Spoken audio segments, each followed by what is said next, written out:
Actualmente en las ciudades lo que se puede observar es que las desigualdades y el patrón de segregación que expresa esas desigualdades se ha complejizado, ¿no?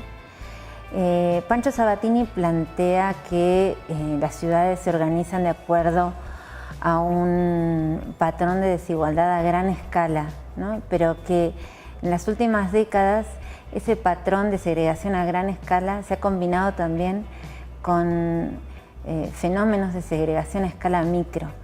Y creo que efectivamente esa situación de una combinación de formas de segregación, múltiples formas, ¿no? De diversas formas de segregación,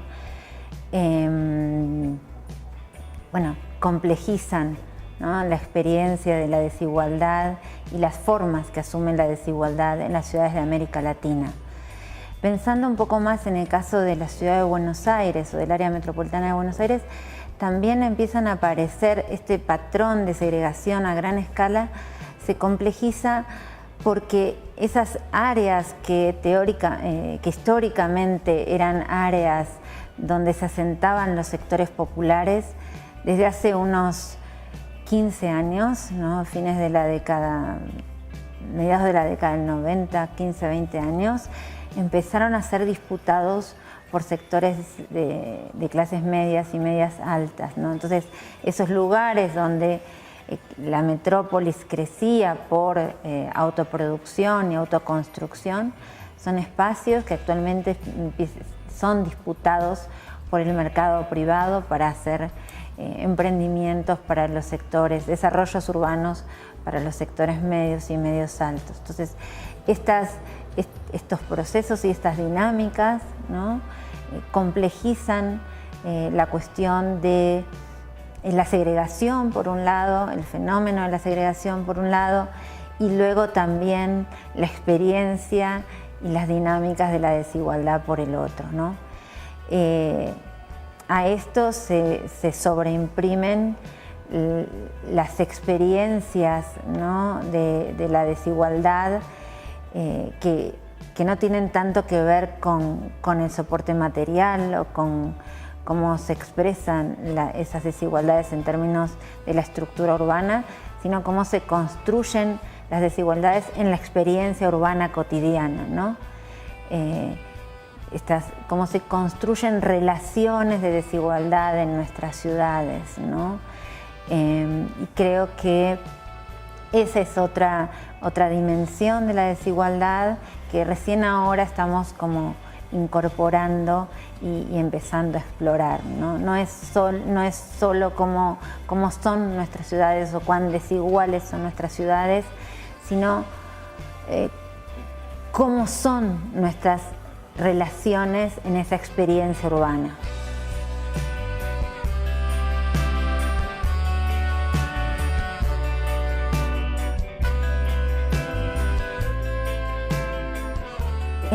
Bueno, la segregación es claramente una expresión de la desigualdad, ¿no? La fragmentación es otra de estas expresiones, ¿no? Si nosotros miramos las áreas metropolitanas de las ciudades latinoamericanas, aparecen, ¿no? en un territorio que se supone homogéneo y que debería prestar la misma calidad de servicios para todos sus habitantes y asegurar accesos, ¿no? a bienes de uso público, ¿no? a bienes comunes también homogéneos, ¿no?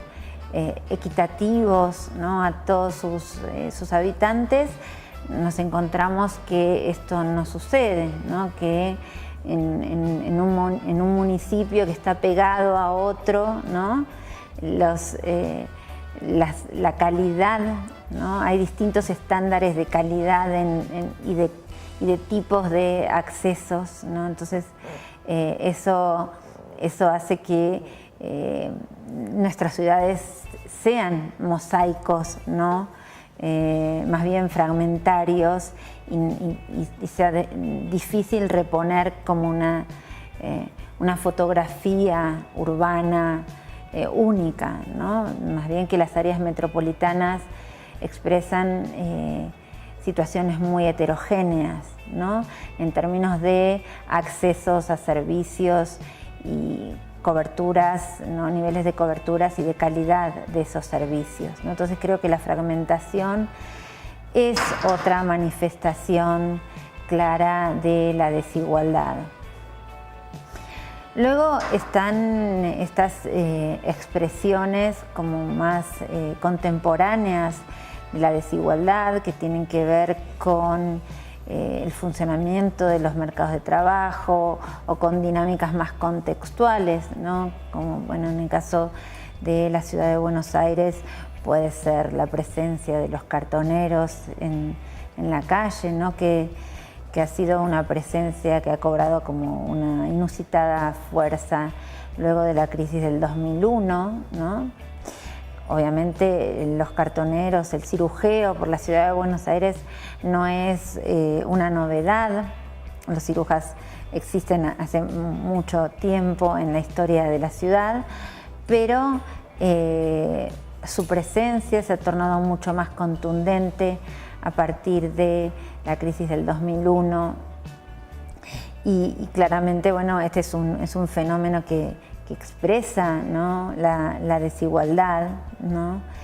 También pensando en el área metropolitana de Buenos Aires, los procesos de densificación y de verticalización de las urbanizaciones populares, en nuestro caso las villas, ¿no? También el fenómeno de las villas es un fenómeno que existe hace muchos años en la ciudad, más de 70. Sin embargo, en estos últimos años el proceso de urbanización en estos barrios se ha dinamizado muchísimo, generando una densificación y una verticalización, ¿no? en los inmuebles, y eso ha incrementado la densidad, ¿no? Fuertemente la densidad de estos barrios, y en parte es esa forma de habitar, ¿no? que muchas veces produce, bueno, como fotos tan disonantes, ¿no? en la ciudad. En nuestro caso, quizá la foto más emblemática es la de la Villa 31, porque está emplazada en el barrio de Retiro, que es sin lugar a dudas una de las áreas de mayor valor inmobiliario en la ciudad, ¿no? Entonces ese contraste entre, bueno, una zona de la ciudad donde hay grandes casonas y donde se conserva parte como del patrimonio más arquitectónico de la ciudad de Buenos Aires, ¿no? Palacios de principios del siglo XX y demás. Bueno, allí está emplazada la Villa 31 y ciertamente produce un contraste muy intenso en el paisaje urbano, ¿no? Entonces, esta diversidad, ¿no? en las formas que asume la urbanización en las ciudades de América Latina a muy escasas metros de distancia es sin lugar a dudas otra expresión de la desigualdad, ¿no? Luego creo que más recientemente se han empezado a poner sobre el tapete otras desigualdades que tienen que ver, por ejemplo, con las desigualdades de género, cómo transitan, cómo circulamos las mujeres, cómo usamos a las mujeres, cómo practicamos las mujeres el espacio, ¿no? Cuáles son los requerimientos de género, ¿no? que tenemos, en este caso las mujeres, en términos de las características del espacio urbano, de un espacio que sea más amigable a las necesidades de género. Pero no es solo la cuestión de género, sino también las cuestiones etarias, ¿no? También los distintos grupos etarios van experimentando o tienen diferentes experiencias en torno al urbano, y la forma en que asumen nuestras ciudades, cómo están pensadas, también marca desigualdades en esos términos. Por supuesto que en el caso de las ciudades latinoamericanas, todas las formas de desigualdad, desde mi punto de vista, humilde por cierto, están siempre marcadas por una desigualdad original, que es la desigualdad de clases, ¿no? Digamos, no es lo mismo ser un joven o una joven de sectores populares que ser un joven o una joven de sectores medios altos. No es lo mismo ser una mujer de sectores populares que ser una mujer de sectores acomodados, ¿no? Claramente, entre los jóvenes de sectores populares, entre las mujeres de sectores populares, los sistemas y los circuitos de desigualdad se multiplican, ¿no? Claramente. Y esas creo que son otras formas que asume la desigualdad y que la academia está como reflexionando mucho más recientemente sobre ellas, y que las políticas públicas todavía ni siquiera las han incorporado demasiado.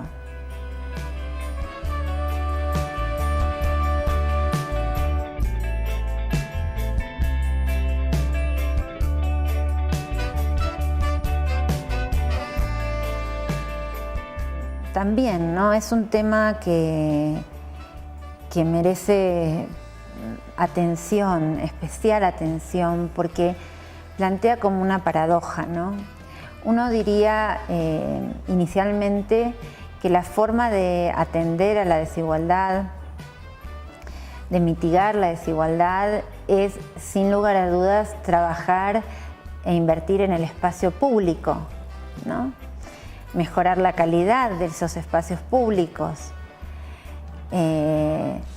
hacer mejores sistemas de transporte, mejorar la calidad de las plazas, mejorar la calidad de las calles, ¿no? De las veredas por donde transitamos y demás. Mejorar los mercados en términos de sus equipamientos y de la posibilidad de generar en ellos mejores y mayores accesos.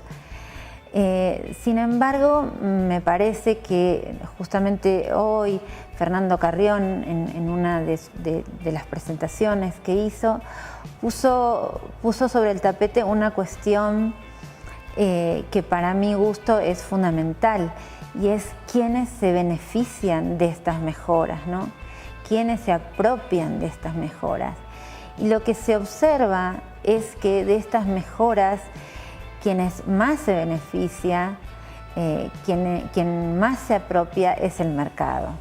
Entonces yo creo en este punto que no basta con tener una política o tener iniciativas, acciones públicas orientadas al espacio público, a mejorar los espacios públicos, sino que esas políticas tienen que ir además acompañadas de otras acciones que, sin lugar a duda, sean acciones que regulen la dinámica del mercado inmobiliario y la dinámica del precio del suelo, porque si no se tiene ese tipo de políticas, claramente las políticas de mejora del espacio público son políticas que terminan fundamentalmente beneficiando al mercado y las dinámicas de mercado, ¿no? Y quienes se apropian son quienes pueden participar del mercado.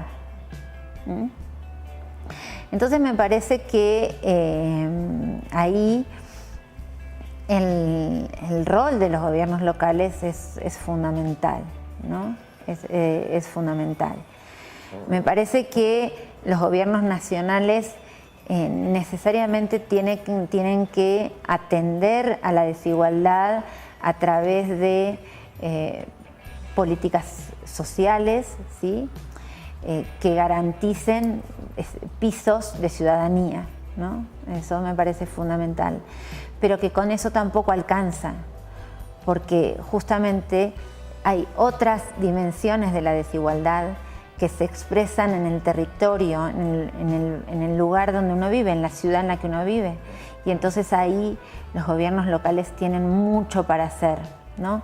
Y en general, lo que tiene que ver con la regulación del suelo, de usos y demás, son potestad de los gobiernos locales, ¿no? Entonces, me parece que ahí las manifestaciones que tienen la desigualdad, en particular las manifestaciones territoriales, interpelan fuertemente a los gobiernos locales y los obliga a pensar alternativas, ¿no?, para mitigar la desigualdad. Quizá en el caso de la Ciudad de Buenos Aires, por ejemplo, ahora estamos en un debate muy interesante. El gobierno que está en este momento en manos del PRO, impulsó un proceso de mejoramiento de las villas, ¿no? Urbanización de las villas.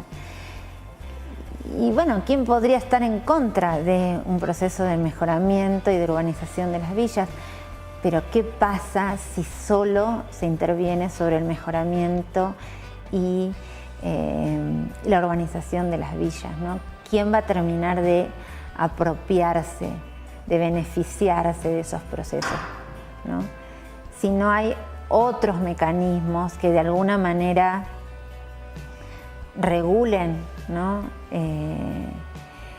Bueno, ¿qué va a pasar con el precio, ¿no?, de esas viviendas, del precio de esa tierra post mejora? Bueno, no va a ser necesario que ningún gobierno expulse a la población que vive en las villas, simplemente va a ser una cuestión de mercado.